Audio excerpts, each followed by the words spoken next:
정의되었다. 나머지는 생각 안 해도 돼요. 그러니까 x의 범위가 마이너스 4에서부터 4까지에서 정의된 함수 fx와 gx가 있습니다.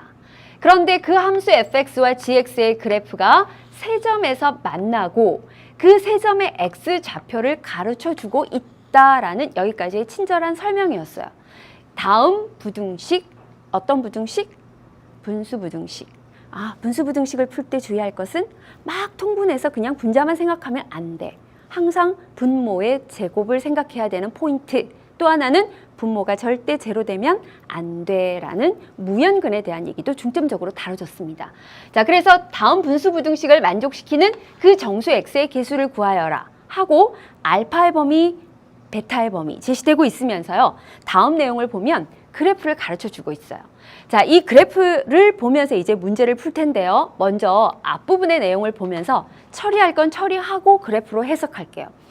자, 이제 이 문제에서의 가장 큰 첫 번째 해결의 실마리는요. 네, 바로 이거예요. 분수부등식 어떻게 처리할 거니? 바로 이 부분이에요.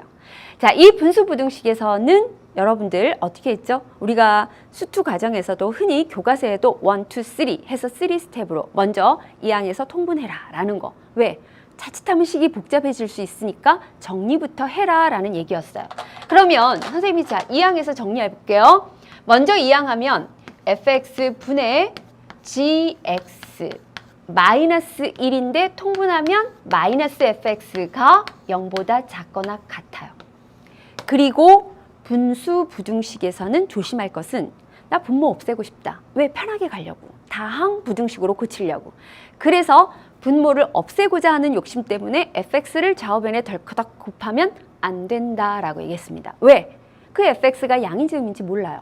따라서 양이냐 음이냐에 따라서 부등호의 방향이 바뀌어지기 때문에 fx의 제곱을 곱해서 정리해주면 fx하고 gx 마이너스 fx가 0보다 작거나 같다가 동치 아니죠.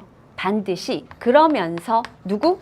fx는 절대 0이면 안 돼라는 얘기가 정리돼야 돼요. 자, 그리고 우리가 그래프를 해석할 때 알파와 베타의 범위를 생각해야 되니까 여기다 알파, 베타의 범위를 적어 놓을게요. 알파는 마이너스 4와 마이너스 3 사이고요. 베타는 0과 1 사이에 해당한다는 거 확인했고요. 그래프를 해석해 보도록 할게요. 자, 여러분 그래프를 보세요. 먼저 이 그래프를 해석해야지 돼요. 자, 이제 나는 나와 있는 그래프를 보면서 이거 풀어가야 돼요. 그리고 만족하는 문제 앞부분 다시 볼까요? 정수 x의 개수를 찾는 거예요.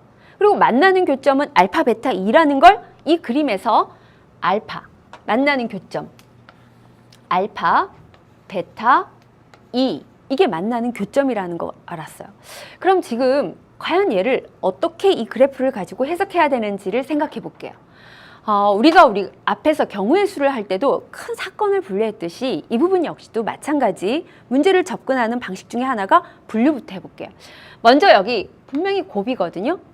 이 두 식의 곱이 0보다 작거나 같아야 돼요. 그럼 먼저 첫 번째 1번 fx가 0보다 크거나 같아야 되는데 여기서 fx는 0이 되면 안 되죠? 따라서 fx가 0보다 클 수 있어요.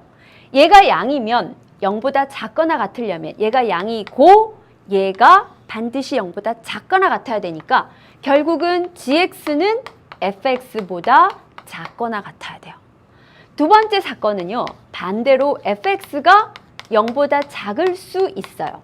얘가 음이면 반대로 얘가 다시 말해서 gx가 fx보다 크거나 같다라는 사건으로 분류해요. 그러니까 이 경우거나 또는 혹은 이 경우입니다. 자, 그래서 먼저 수학적 식을 이렇게 분류를 했고 나는 이 식을 그래프를 통해서 어떻게 해석할 것인가를 생각을 해야 돼요.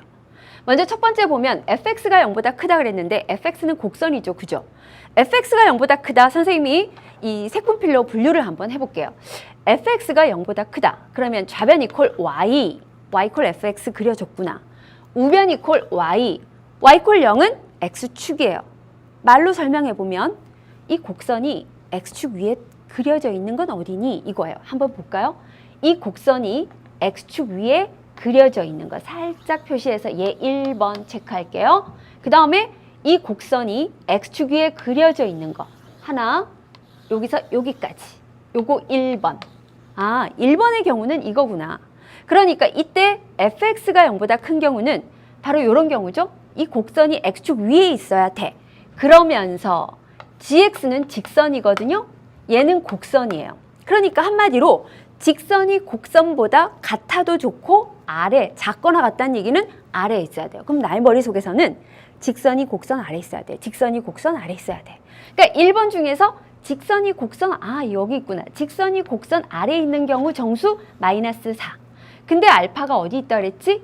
알파는 마이너스 4와 마이너스 3 사이에 있다 그랬으니까 바로 이 부분이 직선이 곡선 아래에 있는데 여기는 더 이상은 없어요.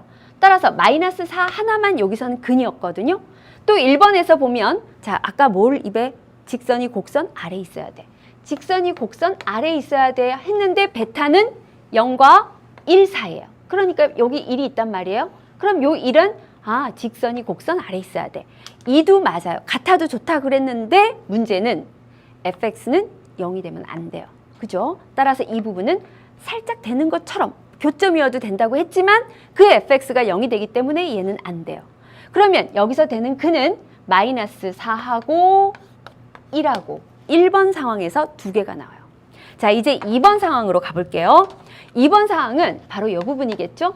곡선이 X축 아래에 있는 부분, 즉 여기가 선생님이 여기다 자, 이 부분이 2번 이렇게 해석했고 자 2번인 경우는 어떻게 해야 돼요? 직선이 곡선보다 위에 있어야 돼. 같아도 좋고 그러면 직선이 곡선 위에 있어야 돼. 아 이거 다 되네요. 그런데 마이너스 2는 즉 무연근, 분모가 0이 되는 근이니까 안 돼요. 그러면 여기서 마이너스 1 되고요. 0 안 돼요.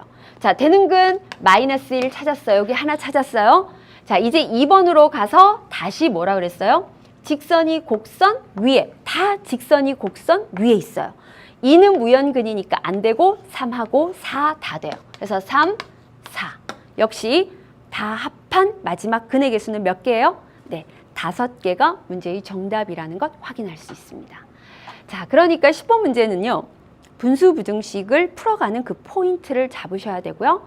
또 하나는 그래프의 해석을 정말 여러분들이 자신 있게 할 수 있어야 하는 것이 그 문제였습니다.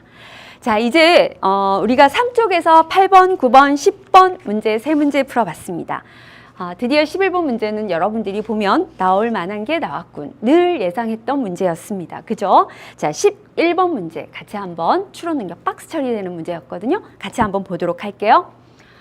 11번 문제 보시면 모든 항이 양수인 수열 AN에 있어서 첫째 항 가르쳐 주고 있고 다음 이웃하는 항 사이의 관계식 제시되고 있습니다. 자, 이때 이웃하는 항 사이의 관계식이 네, 다음과 같은 식을 만족합니다 하고 일반항 AN을 구하는 과정입니다. 자, 그때 뭐라고 돼 있냐면 앞부분 하나 더 써볼게요. 선생님 여기 위에다 써볼게요.